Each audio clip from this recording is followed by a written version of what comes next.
Hello, and welcome to the Exponential Growth Podcast, powered by Analyst Investors.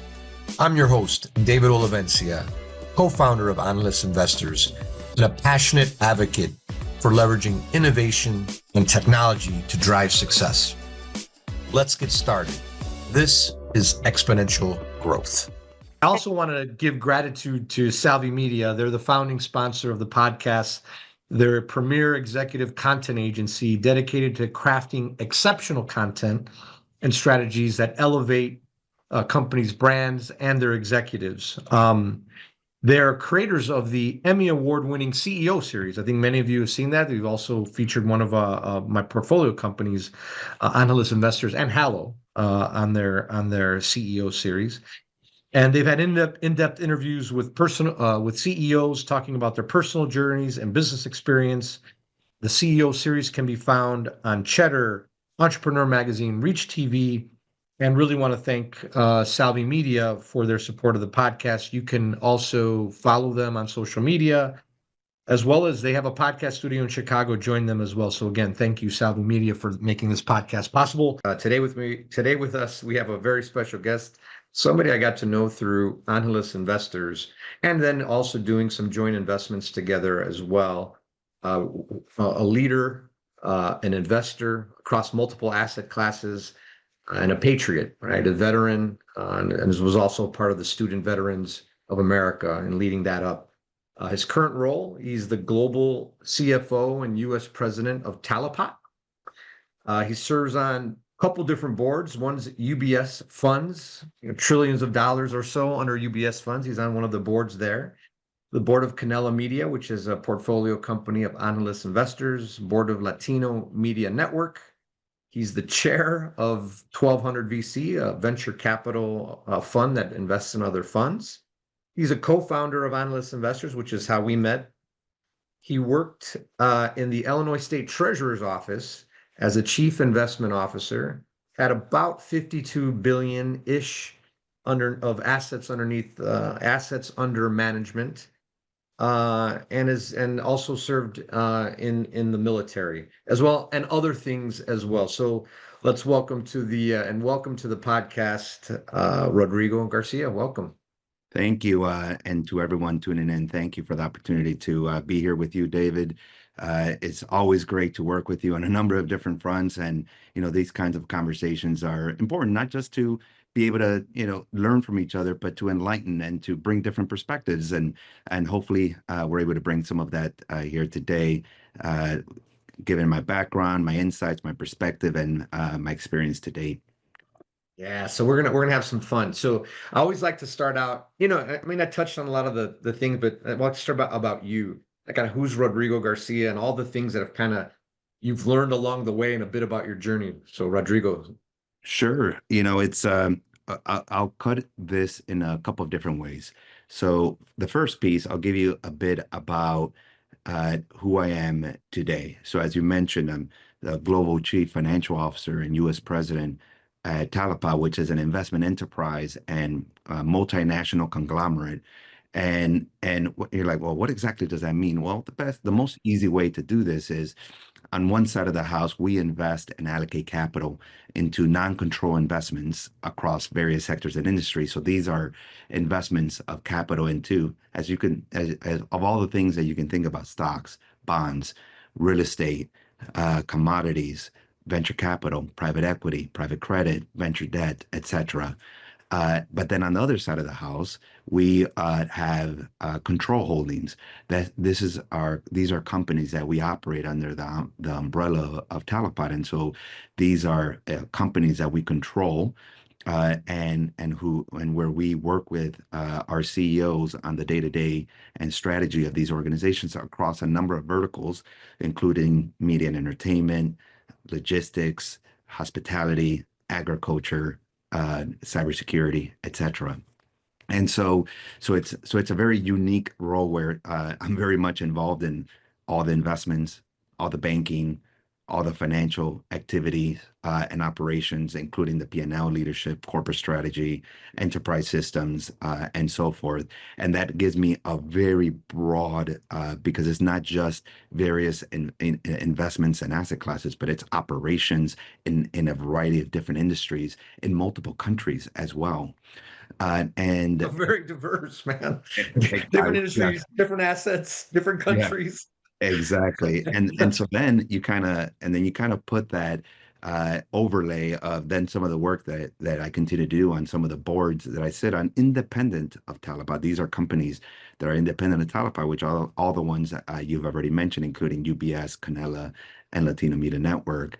And then you kind of top it with some of my previous experience as deputy state treasurer and chief investment officer at the state of Illinois, or my tours in Iraq and Afghanistan, or some of the entrepreneurship work that I've done in trying to get, worthy investment and or worthy objectives off the ground, including the work that we've done in Angeles Investors, co-founding the organization, or co-founding Student Veterans of America, which is a large, organization that represents more than 1 million military veterans who are on college campuses throughout the U.S. and abroad, the work that we've done at 1200 VC, et cetera. And so all of these experiences and others that I've worked, Federal Reserve Bank of Chicago, or as a cabinet member at the state of Illinois, or others, has really broadened my horizon when it comes to how to be able to lead, how to be able to innovate, how to be able to invest, and how to be able to understand the world.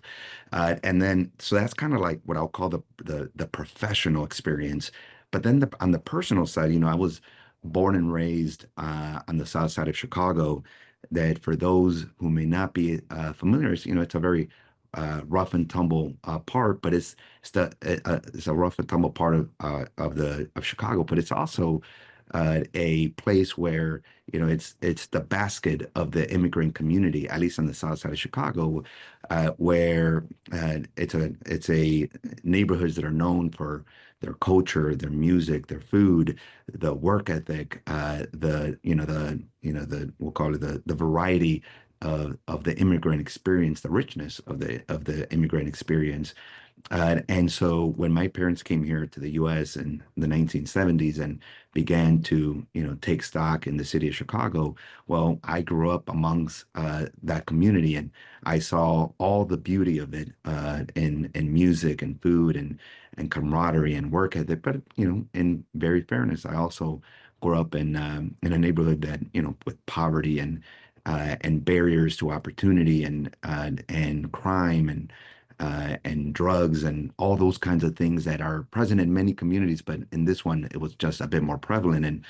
And I early on began to understand the value of an education, the value of hard work, the value of discipline, and the value of being able to see the world in a different perspective. And so when I took that experience and I put it through a leadership incubator, in this case being the United States Marine Corps, where you begin to learn about what moves people, what motivates people, what inspires people, both your own colleagues, as well as when you put together things like crisis communications, or making decisions under fire, in this case literal fire, or being able to make decisions through unforeseen circumstances. So you got your personal experience, and then kind of this leadership incubator, the United States Marine Corps, and then you put this with this professional experience, and it has allowed me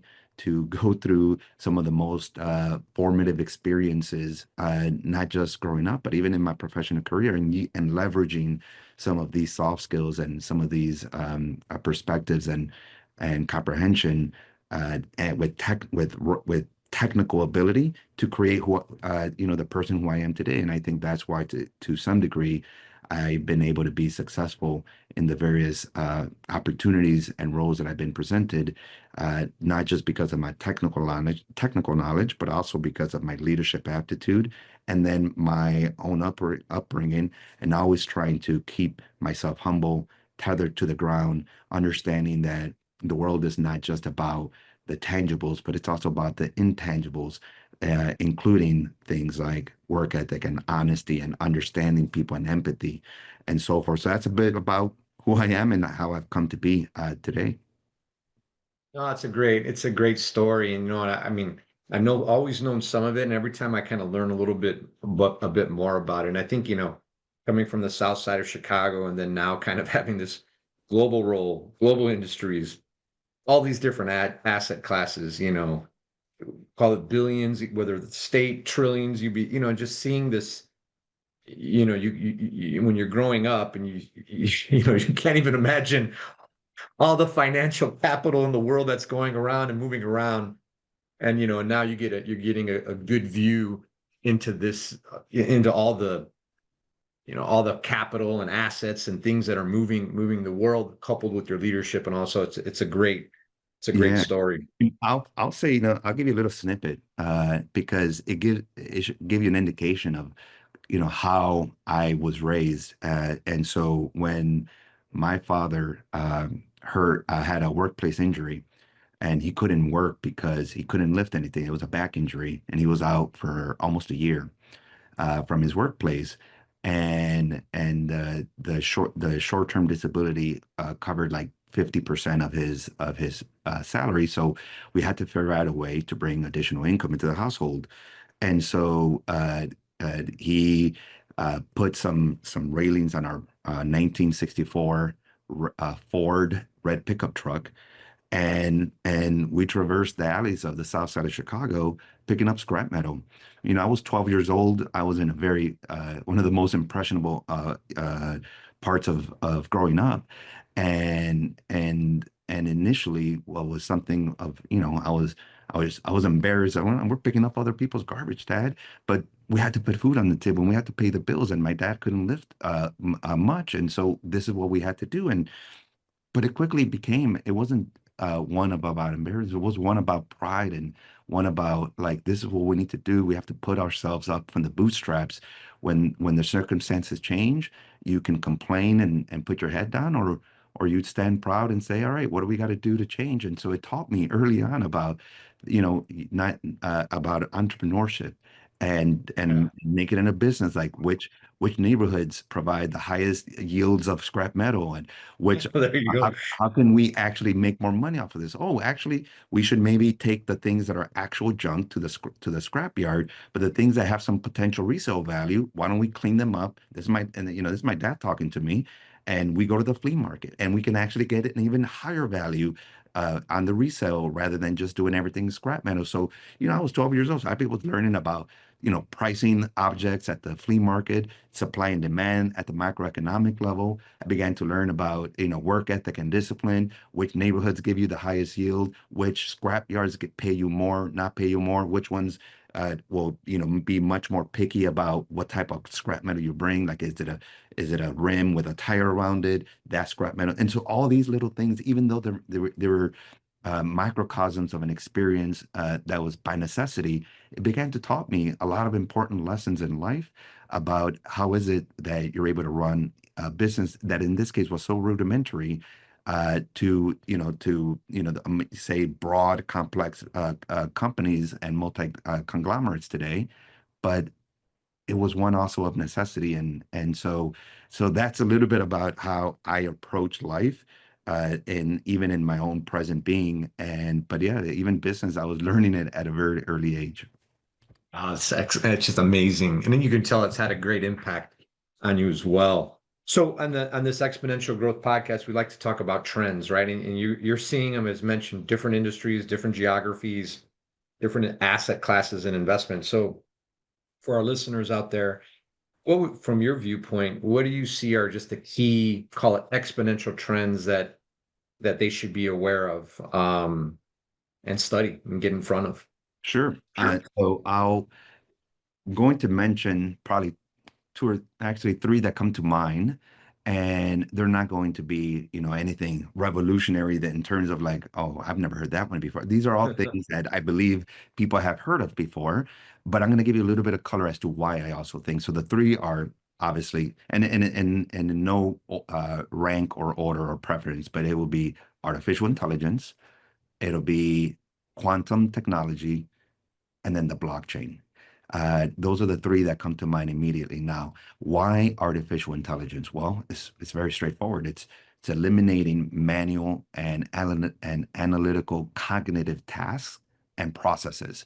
And so it's about efficiency. It is about data-driven decisions. It is about an ability to provide continuous learning on as if you think about all the various revolutions from the industrial revolution to the digital revolution and so forth. It is about becoming much more efficient. It is about providing the human or the person with additional tools. So when it comes to artificial intelligence, we're talking about continuous learning of the individual and equipping them. So that's going to result in shifts in labor, shifts in skills, shifts in society. It'll have an impact on globalization because over the last 50 years, we've been shifting much more manual processes to other economies who haven't yet reached the levels of productivity and education as the U.S. Well, now some of these are going to be done by machines. So how does that impact the globalization, the macroeconomic factors across the world? So for me, artificial intelligence is going to be key. Now, quantum technology, for those who are not aware, we're talking about exponential leaps in computing power. Things are going to revolutionize the way that we compute and how long it takes to compute. That will truly make our communication secure. Yes, we have crypto technology and so forth today, but those are not, with certainty, they're not secure. With quantum, you will be able to get to that level of secure communication, but will also render many of our existing crypto technologies useless because quantum is gonna be so powerful today that it can break codes and it can make many other things that seem today almost impenetrable penetrable. It'll have significant impacts on measurements, on sensors and scientific modeling. It'll also impact economic and financial innovation. So it's going to change. Is it like 2 years away? No, it's about 5 to 10 years away, based at least what the trends. But you have super labs and our national labs that are experimenting in the potentials of quantum technology. And I believe even the state of Illinois has made a big investment to ensure that they're securing investments in what's going to be the one of the key components of the future. And then the last piece is blockchain technology, which is, many of us may or may not know to what degree. Most people think about cryptocurrencies and so forth, but in reality, the underlying technology of blockchain, which is to store, validate, and transfer trust, which trust could be money, could be data, could be information, and so forth.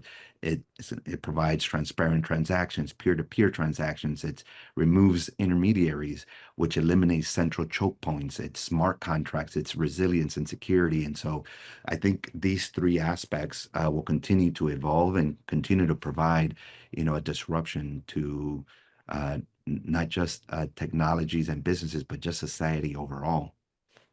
Yeah, those are the three big ones. And I think the one, I guess maybe that one scenario that's tying it together, right? So Bitcoin, I believe today just hit an all-time high. Mm, And you can the thing, in one example, you can start to scenario model, well, hey, if Bitcoin hits this and I use this, somebody uses this much leverage and they have in this much, and you can put all this input into AI and get it modeled very, very fast, right? And mm, what was almost such a pain to even think about calculating can now get done in like seconds. And you can say, oh yeah, well, and you change a couple variables. Well, instead of maybe 70% leverage, just use 60% leverage. And instead of Bitcoin doubling, make it triple, and you can get answers instantly.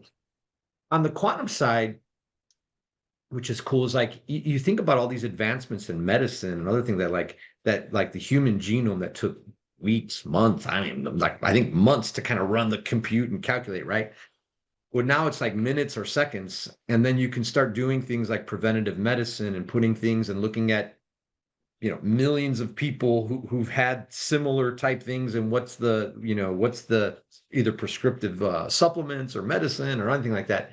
And you can't. And I think the funny thing is, it's like with quantum, it's almost like analogy could be like the cell phone or smartphone, 20 years ago. You kind of had it. We had no kind of idea that you'd have Uber or, Uber Eats or, just the way you're able to do so we can't even comprehend all the different ways that you're going to be able to use quantum, but we do know that this compute is going to be able to crunch so much data, so much, it's so fast, and it will be like all of those, they will be transformational. I would agree. One of the key aspects that I've seen around quantum is the computing power it takes today for call it whatever scenario you're trying to do. 100 years with quantum, you'll be able to do it in less than 5 minutes. So think about the amount of computing power to do something 100 years, and you're going to do it in 5 minutes. And the advances that they're doing in that technology, which around the cooling of the computer, is what is finally allowing some of this technology to continue to evolve. And over at some point in about 5 to 10 years, then it'll become available much more for everyday use by companies and so forth. Before then, it becomes everyday use for just consumers and individuals. And it's, in my perspective, it's going to be one of the ways that it makes blockchain and even artificial intelligence even much more common than it is today. Yeah, definitely, definitely.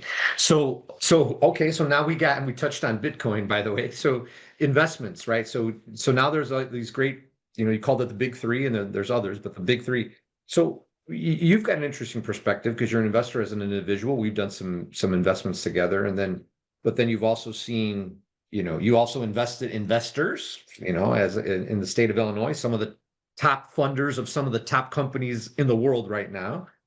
And then also it's your day to day. So, you got an individual perspective, also you have a corporate perspective. What would you like? How should the listeners out there think about investments, I guess, from an individual perspective, and maybe even call it broader asset class perspective that you see on a corporate side? Yeah, most definitely. So one of the most important things that I always tell folks because when you're an investor, you either it comes from an education or from practice and experience, a certain level of interest, it excites you, etc. All of that are great aspects. I'm an investor, and it's something that I love. But I also realize that not everyone is like that. Not everyone loves to invest. Not everyone has this level of interest. And so then the question becomes, well, how do I invest in things that I think are going to be something of impact tomorrow?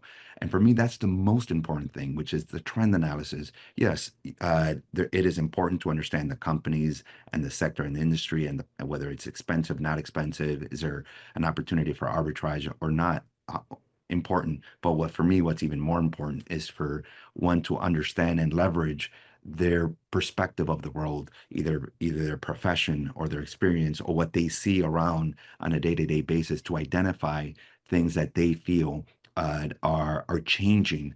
And for me, that's one of the most important things, is to understand trends. And so when we're thinking about investments, and you're like, well, maybe I don't consider myself an investor, and I shouldn't, I don't know how to even invest. Well, the first thing I would say is invest in trends to understand how the world is changing. Don't do a trend that's already been established and it's all over the world, but it's something that you're seeing maybe in your teenagers, maybe at the office, you're seeing something beginning to shift. Maybe you're seeing it at a conference. Maybe you're seeing it in your industry before it reaches a little bit more broad-based. And so then from there, then the question is, all right, if I identify a trend or a value proposition that I think is very unique and useful, then the question becomes is, all right, how do I expose myself to that? So you can do it through startups, assuming it's one that is much more based on innovation. You can do it through investing in established companies who have exposure to some of these technologies, or you can even invest in parallel industries that support that form of innovation or that trend. The question is always going to be the risk return trade-off. The high, the more riskier, the higher the potential of the return. And so if we're talking about something very new, very that is going to position themselves at the onset, well, then you're investing in startups. You have groups like Angeles Investors that help investors come together and do it within a framework that optimizes your potential in those startups. You could do it and invest in established companies who have exposure to these technologies, like NVIDIA when it comes to artificial intelligence, or Microsoft when it comes to quantum. Or you can do parallel industries that don't have the same level of exposure, but they also don't have the same level of risk, right? You're talking about Oracle, who provides the servers that are so pertinent to, to artificial intelligence, which NVIDIA chips then power. So those are kind of things. Or even you're like, well, I even want to take less risk. You can invest in data centers, where you're investing in the real estate that houses the data centers that then are used for artificial intelligence and computing power, etc. So different measures of risk versus different measures of potential. Now, the key question here is that there's no cookie cutter approach to investing in opportunities. You have to evaluate each opportunity based on its merits. So following an approach that is tailored to the individual opportunity is always critical. But these are things like, if you're looking at something, whether it's startups, established companies, or parallel industries, but you think that there's an opportunity, we're talking about, what is the value proposition? What makes this so unique and so valuable versus competitors, versus other things that are happening in the industry? You have to think about customer and product traction of this potential investment opportunity. You have to look at the management and the team dynamics. You have to look at what makes this company defendable when it comes to this technology or this trend or this opportunity. Like, what's the it's called an economic moat, but how do you ensure that someone wants to I like what David and Rodrigo are doing, can I copy them? And what is it that I can do to reduce that level of competition? Some part of it is a value proposition, but part of it could be your pricing, it could be your team, it could be things that make you different, and you create an economic moat. Then you have to understand the market. You have to understand the exit, assuming it's a startup. If it's not a startup and it's in the stock exchange, well, then it's much easier when it comes to your exit strategy. You have to understand the financials of the company or the stock, if you're looking at a particular stock of a company, of a public company. And then if it's a private company, you also got to understand the deal structure. It's very important to understand all what we all sometimes will just say, oh, and the legal mumbo jumbo. Well, that legal mumbo jumbo on the private market side is critical, because it contains some of the most esoteric terms, but that more than likely you will never have to exercise. But it's those that protect the investor over the long term. So at the end of the day, the way that I would always summarize to people is: invest in what you know, trust your intuition, and defend your thesis with friends and family to see if it makes sense as to why you should invest in an opportunity, regardless of where it stands in the risk spectrum overall. In terms of that's very insightful. In terms of the call it the asset breakdown, maybe to the extent you're comfortable, like your personal, what's your, real estate, stocks, bonds, Of course, venture, what's kind of your percent rough, maybe what's maybe your current percent allocation? Maybe where would you like it to be, to the extent you feel comfortable sharing? yeah, no problem. So what I would always, to take it from the top, is every individual, whether you're an institutional investor and you're representing billions of dollars, or you're an individual investor representing either tens of thousands, hundreds of thousands, or millions of dollars, is that you have to understand what are your investment objectives. What is it that you're trying to do with that pot? Is maybe, and you can have multiple pots. Maybe there's I want to have a pot to save for a down payment for a home. We have another pot for here's for, my college kids education. Maybe you have another pot for my retirement. Then you have another pot for like general investment. So you have to understand what are your investment objectives, because that's going to then dictate your risk return profile, your level of willingness to take on any number of different investments, which then all of that creates an investment framework for the individual or for the institution. From there, then you talk about how you're able to allocate risk based on your risk return profile and each of these objectives. You do scenario, at least, once you start then getting into much more advanced stages, you do scenario planning to understand how your investments could perform under different macroeconomic scenarios. You can control the companies and the selections, but what you can't always necessarily control are the industry and or the macro that's happening either in the country or across the globe. Things like pandemics, etc. You should always be aware: great recessions, high interest rates, low interest rates. And then one of the things I always love to do is I don't just rely on my own particular expertise, and I don't do it just when I'm talking about a particular investment. I like to connect with people from all walks of life: doctors, engineers, architects, people in technology, people in literature, philosophy, English, biology, chemistry. Why? Because I get different perspectives about how they view the world, and so that level of insight, so maybe I don't glean from it at that moment in time, but 3 months down the road, a year down the road, it shapes my worldview. So as I'm making investments, I always stay, and not only is it one based on my own experience, but it's also one that is informed by conversations with multiple people, and then always obviously staying agile overall across the board. And so all that then to my current allocation, I would say it's about a third into real estate, a third into private companies. Most within that private company component, I would want to say 75% in venture, and about 25% in established companies with cash flows, much more akin to a much more of a private equity-esque, but I don't have control over those. But people who I know and trust do have control. And then the other third is in stocks and bonds. I'm probably a bit more heavy in what one would call illiquid investments, which are the real estate, because it's privately held real estate and private companies. But that's because I'm still young. At least I feel young, and I feel like I still have a significant amount of time into the future, that if some of these investments were not to pan out for one reason or another, even though I would say that my portfolio has performed spectacularly well over the last 20 years.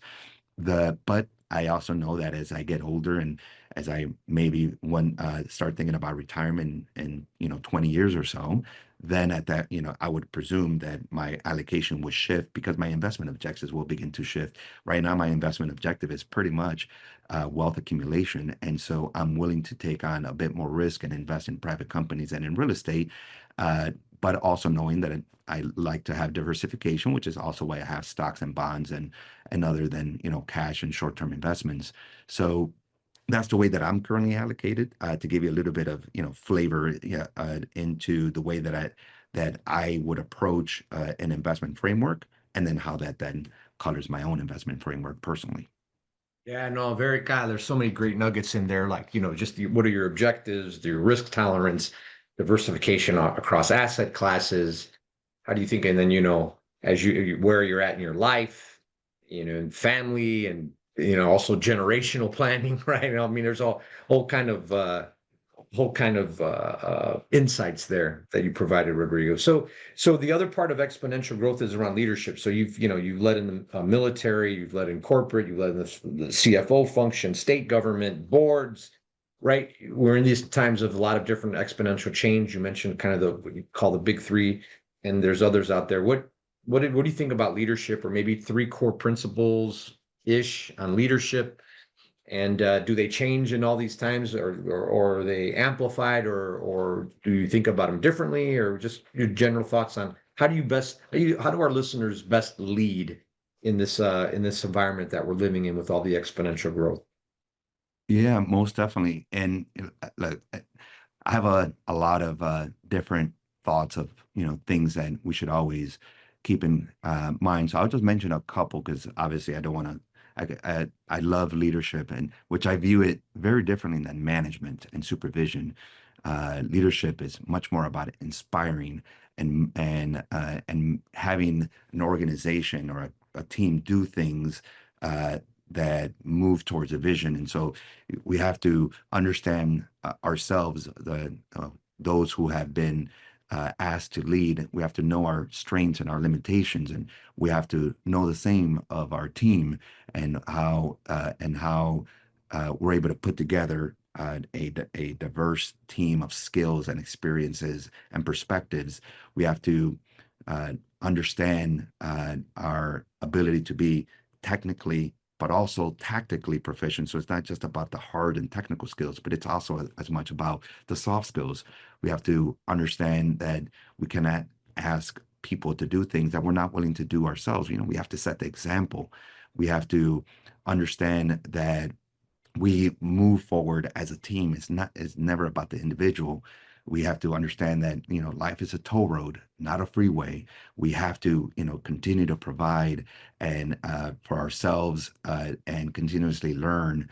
And, I'm a big proponent of continuous learning because the world evolves and you have to evolve as well. And so these are kind of the things that I'm always trying to keep at the top of my mind as I'm leading into a world that is constantly changing, constantly evolving. And it's, the world is always is in a constant state of revolution, one that is Yeah. constantly changing and constantly evolving. And I'm saying, I would say now it's faster, right? I mean, this is kind of why, this is one of the reasons why I'm doing this exponential growth podcast. It's things are just happening so fast. It's hard to keep up, right? So the thought is, hey, get smart people like yourself on here and share how they're seeing these things and what are the key trends and some examples and then how do how do you lead? How do you take action? So those are just very insightful, Rodrigo. Yeah, and, Uh, and look, the last piece I would say is, the world is changing a lot. It's changing in and in our demographics. Obviously, the Latino community continues to grow. The impact in its youth, its dynamism, cultural, economic components. The world is becoming ever more connected with social media and communication. Speed, you'll be able to travel between countries even faster into the future. The quality of life will change and will continue to change. If you think our quality of life today to 50 years ago, to 100 years ago, and then all under this notion of American exceptionalism, and I know that the U.S. is not perfect, and neither is any country, and neither is any person. And so, one of the things that makes us different is our freedom of our life, our liberty, and our pursuit of happiness, our form of democracy, our economic and social mobility, and our innovation and entrepreneurship, and all these things will also continue to change into the future. I don't mean in a negative way, but it's the bedrock. And if you look at our country when it was founded in 1776 to today, it's exceptionalism has shifted and evolved to catch up with the times. And so when you're thinking about the leadership, it's leadership and growth, and it's leadership and interconnectedness, is leadership and as the world evolves and changes, all within this notion of American exceptionalism or even global exceptionalism, whether you're in Europe, Asia, Africa, Latin America, and so forth.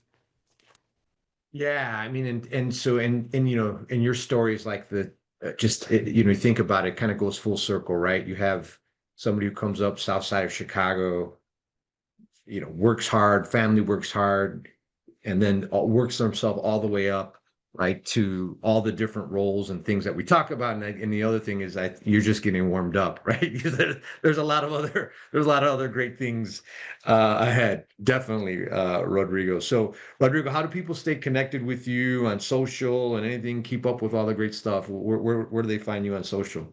Yeah, the most simplest, and maybe depending on your age, it could be the most boring is on LinkedIn.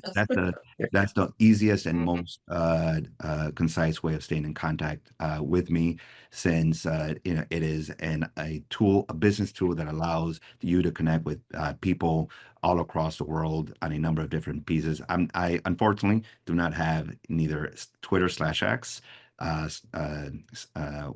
what is it? Snapchat or no, Snapchat, Instagram. Instagram, none of those. It's LinkedIn. And so if you're ever want to connect, exchange messages, or just drop me a line for one reason or another, that's going to be the best way. Excellent. Well, hey, Rodrigo, I know you got a lot of stuff going on. I want to thank you for making it a priority, coming on, sharing all, not only your story, the insights, the leadership, the trends, etc. So thanks again and look forward to seeing you soon. Well, thank you. I appreciate you giving me the opportunity to share my story of optimism and grit with your listeners and your viewers. And I look forward to continuing this conversation, David, in a number of other ways. And for everyone tuning in, I hope you were able to pick up some morsels of wisdom. And with that, thank you again for the invitation. Thank you.